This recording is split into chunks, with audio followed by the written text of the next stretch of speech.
Hello, I'm Christy Nicholas, author of Better to Have Loved, and I'm here to read the first chapter of that book. Now, this was the first novel I ever wrote, and it's based on the true story of my parents' 30-year search for love.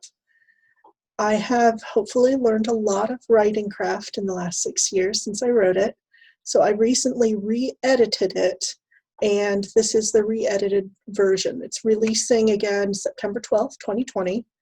With ebook, print book, and audiobook. So here's the teaser. Better to Have Loved. Prologue, 1974, Dearborn, Michigan. Kirsten knew she didn't have a father. She didn't think they were required. Her best friend, Judy, didn't have one. Judy lived with her mother, brother, and grandmother, while Kirsten lived with her mother and grandparents. She didn't believe she lacked anything until she attended kindergarten. All her classmates had fathers. They might be more normal than she imagined. She discovered fathers might be useful. They drove cars and worked jobs. Diane's father even built her a tree house, something Kirsten always wanted. An apple tree grew in the backyard, perfect for a tree house. Sometimes fathers yelled, but Kirsten's grandfather already covered that. Still, she should get a father. She wondered where she might get one.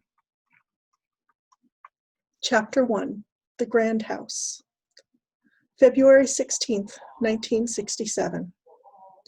Dear Katie, it looks like fate has twisted my life's tale. I'm writing to you while on a flight to England. Yes, you read that right, England.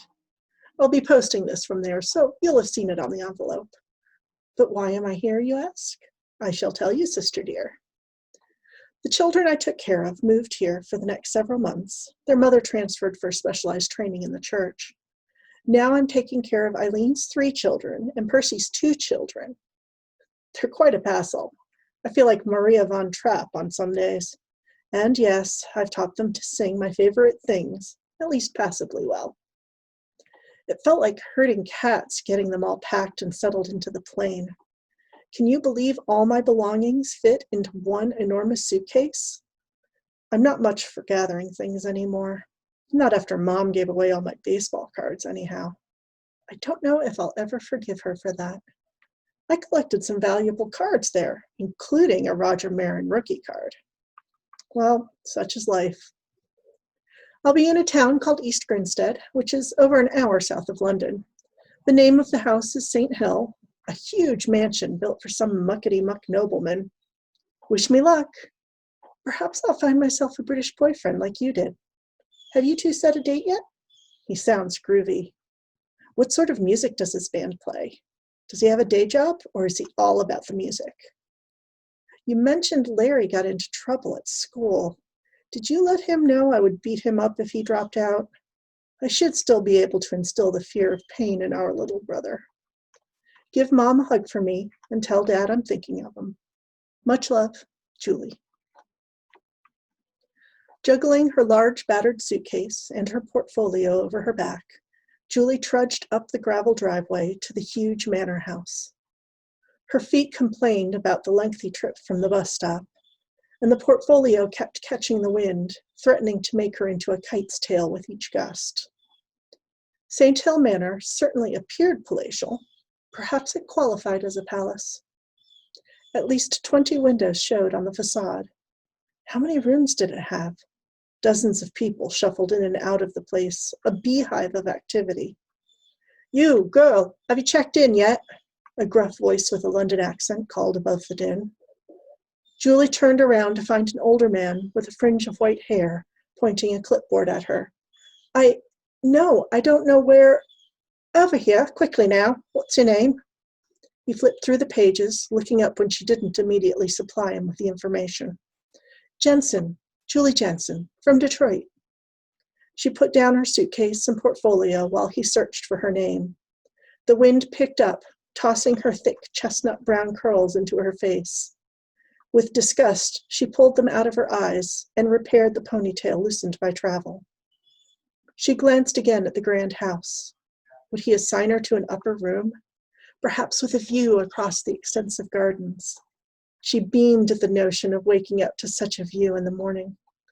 Aha, found you. You're down in Haywards Heath, just a quarter-mile down the path there. It used to be a servant's quarters. Unit C. Next. He dismissed her and looked to an Indian woman in a bright blue sari. Blinking several times to hide her disillusionment, Julie grabbed her belongings and made her way to her new digs. The disappointing row of attached cottages all looked the same.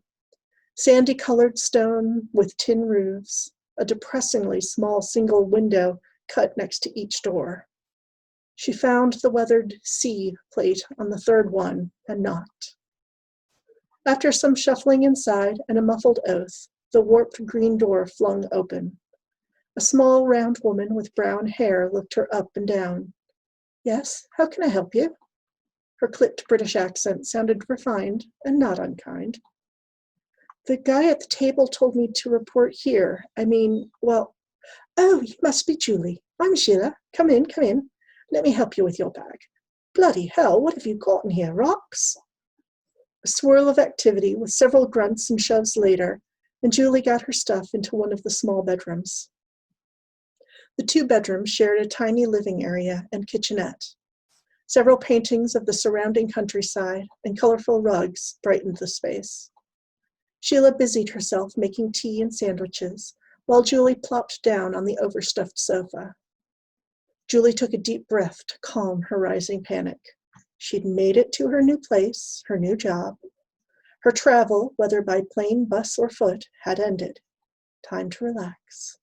Breathe in, breathe out. Repeat. Repeat. Sheila came over with a perfectly English tea tray, complete with tiny sandwiches, lemon, cream, and scones. How had she whipped all that up in just a few minutes? It must be some strange English superpower. So, Julie, do tell me all about yourself. Where are you from? After taking a scone and splattering an indecent amount of butter on it, Julie took an appreciative bite and closed her eyes for a moment. Breakfast on the airplane had been hours ago and not very tasty.